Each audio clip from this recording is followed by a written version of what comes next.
जो है ये रिलीजियस फेस्टिवल है। कैलाश हर साल बाहर की आमद की खुशी में ये फेस्टिवल मनाते हैं। इसका मकसद ये है कि खुदा का शुक्रिया अदा करना इस वंडरफुल सीज़न के लिए, क्योंकि यहाँ के लोग नेचर को बहुत मानते हैं, नेचर को सेलिब्रेट करना जानते हैं, नेचर को मानते हैं। जिस तरह यहाँ पे सैलाब आ जाता है या कोई तूफान आ जाता है, लोग एक स्पेशल कुर्बानी के साथ दुआ मांगते हैं, नेचर से माफ़ी मांगते हैं। तो इसी वजह से हम हमारी कोई डेली प्रे होती नहीं है हर 5 दिन में जिस तरह मुस्लिम्स का होता है, बाकी रिलीजन्स का होता है। हमारा ऐसा नहीं होता। हम साल में 3-4 फेस्टिवल्स जो हम मनाते हैं उसी में हमारी प्रे भी होती है, उसी में हमारा फेस्टिवल भी होती है। और ये कोई इंटरटेनमेंट नहीं है, ठीक है। It's a way of culture, it's a way of life. तो ये लोग जो डांस कर रहे हैं, आप लोगों को लगता है कि ये इंटरटेनमेंट है। It's not entertainment, it's a part of religion, ठीक है। तो इसके बाद हम अगस्त में मनाएंगे जो कि हार्वेस्टिंग फेस्टिवल है, सही है। तो इसके बाद अक्टूबर में होगा जो कि हम फ्रूट हार्वेस्टिंग और इस तरह के फ्रूट फेस्टिवल मनाते हैं।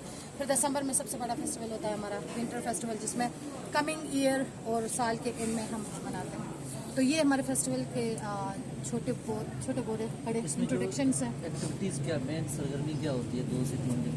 2 से 3 दिन में देखो, फर्स्ट डे जो होता है वो फ्लावर डे होता है। हम फ्लावर लेके आते हैं जिसमें हम टेम्पल्स, घर और स्टबल, ये कैटल हाउसेस जितने भी हैं इनको हम डेकोरेट करते हैं, ठीक है। और सेकेंड डे पे हम योगर्ट डे होता है हमारा, तो योगर्ट डिस्ट्रीब्यूट करते हैं पूरे कम्युनिटी में। आउटसाइडर को भी देते हैं जो पार्टिसिपेट करते हैं, जिनको अच्छा लगता है। और कल का दिन जो था फर्स्ट, वो जोशी स्मॉल जोशी है। उसमें जितने भी न्यू बॉर्न्स बेबी है जो स्प्रिंग फेस्टिवल के बाद पैदा होते हैं, उनको मिल्क से प्योरीफाई किया जाता है। कैलाश में प्योरीफिकेशन को बहुत इंपॉर्टेंस दी गई है। जब बच्चा फर्स्ट पैदा होने के 10 दिन बाद उसको पानी से प्योरीफाई किया जाता है, और स्प्रिंग फेस्टिवल में उसको मिल्क से प्योरीफाई किया जाता है। उसके बाद वो 6 साल का 5 साल का हो जाता है, जब उसकी प्रॉपर एक रस्म होता है। अंदर आप लोगों ने म्यूजियम में देखा होगा, उसका एक प्रॉपर एक रस्म होता है इसमें दिसंबर के फेस्टिवल में, जिसको हम गोशनी बोलते हैं। तो उस फेस्टिवल के बाद अगर वो लड़का है तो उसकी प्योरीफिकेशन ब्लड से होती है। किसी भी बकरे के बच्चे को या भेड़ के बच्चे को हम बर्ड्स का कुर्बानी नहीं देते, मुर्गी का कुर्बानी नहीं होता कैलाश में, तो हम किसी मतलब बड़े जानवर का, तो उसकी ब्लड से उसको प्योरीफाई करते हैं। तो कल का दिन जो था वो प्योरीफिकेशन भी था मॉर्निंग में, उसके बाद फिर डांस एक्टिविटीज सारी चीज़ें। आज फिर प्योरीफिकेशन होगा इधर ब्रून में। जितने भी न्यू बॉर्न्स बेबी है, सारे लोग हैं, उनकी प्योरीफिकेशन अभी 1 बजे इधर ब्रून में होगा। उनके ऊपर सबके ऊपर मिल्क छिड़का जाएगा। तो इसके अलावा एक वो गंदोली रस्म है जिसमें हम स्प्रिंग को वेलकम करते हैं। उसके साथ साथ हम आउटसाइडर को बीच में नहीं छोड़ते, क्योंकि उस दौरान हम सेक्रेट सॉन्ग्स गाते हैं। और उस सेक्रेट सॉन्ग्स को हम ना तो पब्लिश कर सकते हैं और ना हम लोगों को सुना सकते हैं, ना हम फेस्टिवल के बाद उसको गा सकते हैं, क्योंकि हमारे रिलीजन में प्योरिटी को और सेक्रेसी को इम्पोर्टेंस दी गई है। अगर आपकी रिलीजन सॉन्ग इम्पोर्टेंट है तो आपका उसी टाइम, उसी स्पेसिफिक टाइम और उसी जगह, उसी वक्त पे आप उसको गाएंगे। उसके अलावा आप ना उसको पब्लिश करेंगे, क्योंकि आप उसको जितना आप उसको पब्लिसाइज करेंगे, जितना आप उसको फेमस करेंगे, उसकी प्योरिटी, उसकी सीक्रेसी ख़त्म हो जाएगी और उसकी जो स्पिरिचुअल पावर है वो फिर वर्क नहीं करेगा। अच्छा बोलो, इसमें एक वो जो पत्ते हैं, जो दरख्तों के पत्ते वो हिला रहे होते हैं, तो एक वो और उसके साथ वो क्या जो आप जो पढ़ रहे होते हैं, जी ये आपकी रिटन फॉर्म्स में कोई सॉन्ग? वही मैंने बताया ना, हम रिटन में नहीं लिख सकते। अच्छा। जो लोग इनको स्पेसिफिक लोग होते हैं ना, जिनको ये याद होता है, तो वो फिर बच्चे अगर कोई लिख के भी अपने पास रखते हैं तो वो बहुत सीक्रेटली अपने साथ इसको प्रिजर्व करते हैं। वो जो जी अब स्पेशली वॉलनट के वो है ब्रांचेस हैं, और किसी और का वो हम स्प्रिंग को वेलकम करते हैं ना। Walnut is important thing in Kailash. हम जितने भी हमारे फेस्टिवल में हम लोगों को सौगात देते हैं, वॉलनट से ही देते हैं, तो we should respect that walnut tree as well. अभी पॉपुलेशन कितनी रह गई है कैलाशियन पीपल की, और जो मोर देन कन्वर्जन है जी वो एग्जिस्ट करती है या नहीं? एग्जिस्ट करती है। Conversion is not like that जैसे सिंध में हो रहा है, या फिर उधर तो काफ़ी मतलब किडनैपिंग और उसके बाद कन्वर्जन और सारा इस तरह। यहाँ पे ऐसा नहीं है, यहाँ पे लव जिहाद है। अगर किसी को कोई पसंद आ गया, वो कन्वर्ट हो गए, शादी कर लिया, या फिर काइंड ऑफ रिवेंज। अगर उन्होंने हमारे यहाँ अपने माँ बाप को अगर ब्लैकमेल करना चाहे तो हम कहेंगे मैं मुसलमान हो जाऊँगा अगर आपने मेरी बात नहीं सुनी। तो ये चीज़ हम वो करते हैं ना, तो ये एक चीज़ है। दूसरा ये कि सिलेबस भी है, इन्फ्लुएंस भी है, टूरिज्म का इन्फ्लुएंस है, मीडिया, प्रेस, प्रिंट, ये वो सारा इन्फ्लुएंस है सर। आप एक 14,000 लोगों में 4,000 पहले से रह रहे हैं, 10,000 और आ जाए तो आप क्या करेंगे? ये चीज़ भी, सवाल भी मैं पूछना चाह रही थी, और कल भी मैं महसूस कर रही थी बड़ा कंजस्टेड हो गया था। एग्जैक्टली मैंने रात को एक वीडियो भी बनाई थी, फिर मैंने जो डीसी साहब ने कहा कि मीटिंग करते हैं इस पर, तो फिर मैंने कहा चलो मीटिंग करते हैं, मैं मीटिंग में बोलूँगी। तो क्योंकि ये देखो कंट्रोल टूरिज्म जरूरी है। अगर हमने इसको लॉन्ग टर्म चलाना है तो रेगुलेट होनी चाहिए, सस्टेनेबल टूरिज्म होनी चाहिए। जो बंदा बाहर से आता है वो एंजॉय तो करे एटलीस्ट। ये नहीं कि वो रोड में पड़ा हुआ है, गाड़ी में सो रहा है, उसको रहने की जगह नहीं है, वो अपनी गाड़ी में मूव नहीं कर पा रहा है और ऊपर जाता है तो उसको खड़े होकर तस्वीर लेने की जगह नहीं है, तो वो आके यहाँ से क्या लेके जाएगा, क्या मैसेज लेके जाएगा वो? अगर कोई आता है वो तो एटलीस्ट गुड मैसेज तो लेके जाए ना। वो अच्छे से रहे, अच्छे से कल्चर को देखे, उसको ऑब्जर्व करे, खुश होके जाए। एक टूरिस्ट आता है वो रोड में पड़ा हुआ है, उसको मूव करने की जगह नहीं है, वो सोने की जगह नहीं है, खाने की जगह नहीं है, जिस होटल में वो रह रहा है उसको वो बेसिक फैसिलिटीज नहीं मिल रहा है, तो वो यहाँ से मैसेज क्या लेके जाएगा? क्या हम इसको भी मरी बनाना चाहते हैं? तो ये एक रेगुलेशन जरूरी है, रेगुलेशन बहुत जरूरी है। इसी से रिलेटेड ये कि आप लोगों की क्या फीलिंग्स होती है? जैसे हर बच्चा जो गुजरता है, हम तो बहुत खुशी से देख रहे होते हैं ना, तो अक्सर बहुत ज़्यादा सवाल होते हैं, ये तस्वीर बनाने की बहुत ज़्यादा फरमाइश होती है। तो वो मैंने देखा भी अक्सर बच्चियाँ मास्क मैंने भी पहना भी उतारा है। हाँ। वो अल्लाह तंग होते हैं कैमरे से। हाँ, ये भी 4-5 कैमरास हैं आपके। अभी भी देखो ना, इसीलिए मैं बोल भी नहीं रही थी ना। मैंने कहा आप लोगों को तस्वीर लेनी है, बोल के मैं क्या करूँगी। नहीं, ये तो देखो ये एक नेचुरल सी बात है ना। आप एक यूनिक कल्चर को आप देखने के लिए आते हैं तो फिर हर बंदे की ख्वाहिश होती है कि मैं तस्वीर लूँ, घर जाके दिखाऊं, तो उनको भी दिखाना होता है ना, घर में देखो मैं गया था यहाँ पे। लेकिन कुछ लोगों को वो चावल ही मरने होते हैं, तस्वीरें खींचे सोशल मीडिया। मैं कैलाश गया था, मैं तो लड़की के साथ घूम के आया।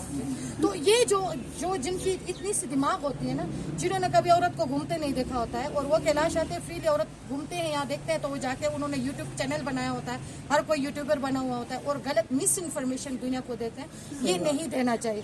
अगर ये मिस इन्फॉर्मेशन इन्होंने देना बंद नहीं किया तो अगर मैं पॉलिटिक्स में आ गई, मैं टूरिस्ट को नीचे आयुन से आगे आने नहीं दूंगी, वहाँ पे बंद कर दूंगी। अगर इन्होंने ये बंद नहीं किया, सोशल मीडिया पे कैलाश को कैलाश के बारे में मिस गाइड करना बंद नहीं किया, या फिर यूट्यूब में इन्होंने जिस तरह से गंद ये फैला रहे हैं इसको बंद नहीं किया, तो इन फ्यूचर या तो सिर्फ टूरिस्ट होंगे, कैलाश कोई नहीं आएगा फेस्टिवल मनाने के लिए, या फिर टूरिस्ट नहीं आएंगे, सिर्फ कैलाश होंगे। इसलिए इस चीज़ को सोचना चाहिए। आप एक जगह पर जाते हैं, कल्चर की वैल्यू करें, वहाँ के लोकल लोगों की रिस्पेक्ट करें। कैलाश में सिर्फ कैलाश नहीं रहते। अगर हम 4000 रहते हैं तो 14000 मुसलमान भी रहते हैं हमारे साथ, ठीक है ना। तो हमें उनकी भी रिस्पेक्ट करना चाहिए, उनकी कल्चर वैल्यूज की भी रिस्पेक्ट करना चाहिए। आप बतरीक जाके देखे, कल मैं गई थी, हर बंदा घर में घुस रहा है, ठीक है ना। आपके घर में आके कोई बगैर पूछे घुसे, आप क्या करेंगे उसके साथ? मैं आउटसाइड रहती हूँ पिछले 14 साल से। मैं आज तक कभी किसी घर के घर अगर किसी को जानती भी हूँ तो मुझे गेट में 10 दफा अपना आइडेंटिटी दिखाना होता है कि मैं अंदर आऊँ कि ना। बेसिक मैनर्स, ठीक है, बेसिक मैनर्स जो टूरिस्ट नीचे से उनकी पता है उनकी मायने ऐसा क्यों है? क्योंकि वो यूट्यूब में जो देखते हैं ना, जो 30 सेकंड की वीडियो या 20 सेकंड की वीडियो, उनकी स्टडी उधर ही से हो जाती है। वो कहते हैं कि हमने तो दुनिया फतह कर लिया जी, हम सिकंदर आज़म है जी, हम जाके जो है कैलाश में डांस करके आएंगे जी, शराब पी के आएंगे जी, हम लड़कियां भगाएंगे जी। ये नहीं होता, ठीक है ना। अगर आप कैलाश आते हैं तो you should respect the culture, ठीक है। आई एम सॉरी, मैंने बहुत हर्ट किया। ये मेरे दिल की बातें हैं, मैं फील करती हूँ इसको। हिस्टोरिकली एंड एथनिक रूट्स जो हैं आपकी, वो कहाँ से belong करते हैं? सर अगर आप हमारी जो ओरिजिन की बात करें ना, ओरिजिन हमारी ये कि उसकी डिफरेंट ओपिनियंस है, क्योंकि हमारे पास रिटन फॉर्म में अभी कोई ऐसे बुक नहीं, हिस्टोरिकल बुक जिसमें हम ऑथेंटिक बुक जिसको हम कहते हैं। लेकिन लोग कहते हैं कि ये सिकंदर के कौम है, कुछ हमारे आर्कियोलॉजिस्ट कहते हैं ये आर्यंस हैं। सेम इसी तरह जिस तरह सारे मुसलमान या सारे मुसलमान अरब से नहीं आए और सारे हिंदू हिंदुस्तान से नहीं आए, ठीक है। इसी तरह कैलाश भी सारे एक जगह से नहीं आए, ये मुख्तलिफ जगहों से आए हैं, मुख्तलिफ टाइम पे माइग्रेट हुए हैं। तो पहले ये चित्राल में रहते थे, ये रूलर्स थे यहाँ पे। हमारा अकरम साहब अभी वो पोस्टिंग हो गई यहाँ से उसकी, उनकी लास्ट रूल रही उनके 4 फादर्स की, जो बुलासिंग जिसको कहा जाता था। तो ये 14-15 सेंचुरी तक एक डोमिनेंट चित्राल में लोग थे। फिर सेंट्रल एशियंस आए, फिर वहाँ पे इन्वेडर्स हुए, फिर ये लोग इन वैलीज में आ गए। पहले ये केव्स में रहते थे, फिर आहिस्ता आहिस्ता फिर जब हालात सही हो गए फिर नीचे। तो मतलब कोई ऑथेंटिक नहीं है कि जी अभी तक, मतलब अगर बहुत सारे ओपिनियंस हैं लोगों के, रिटन फॉर्म में भी है, ओपिनियंस काफ़ी लोगों के हैं। तो लेकिन ये कि यहाँ पॉपुलेशन डिक्रीज होने की क्या वजह है? क्योंकि मैंने सुना था कि 48 में या 47 नहीं सर, आपने गलत सुना है। यहाँ पे आफ्टर जहाँ से चित्राल से जब ये यहाँ पे आए ना, इधर माइग्रेट हो गए ना, उसके बाद ये सबसे कम लोग थे, कोई 1000 में भी नहीं थे। अच्छा। ठीक है, ये कोई अभी कम नहीं हुआ है। नहीं, ये गलत इन्फॉर्मेशन है। कैलाश जब रूल में थे तब ज्यादा था, उसके बाद जब ये इन वैलीज में आए उसके बाद ये कभी इतना थाउजेंड्स में नहीं थे। ये उस टाइम जब ये फर्स्ट टाइम इधर आए थे तो हमारे पास भी तस्वीरें, हम भी रिसर्च करते, जो गोरों ने किताबें लिखी हैं उनकी तस्वीरें आप उतार के देखिए, फेस्टिवल के दिनों कोई 100 लोग भी नहीं है उस जगह पर। तो अगर ये थाउजेंड्स में थे तो क्यों नहीं है, वो भी 1950s में लिखी गई किताबें हैं, ठीक है। तो 1840s में लिखी गई बुक्स हैं, उनमें बहुत कम लोगों को दिखाया गया है। तो ये इतने थाउजेंड्स में कभी पहले थे जब इनके अपने रूल थे, उसके बाद ये इतने कभी योर ओपिनियन इज के बड़ी है पॉपुलेशन जी अभी 4000 ऑलमोस्ट, लेकिन आप लोगों की तरह नहीं बढ़ती ना, हमारे बढ़ती भी है तो नजर नहीं आती। हमारी बढ़ती भी है ना तो आप सारे मेजोरिटीज के बीच में हम नजर ही नहीं आते। बहुत शुक्रिया। चलिए थैंक यू। अच्छा, मैरिज सेरेमनीज हम जैसे हमारे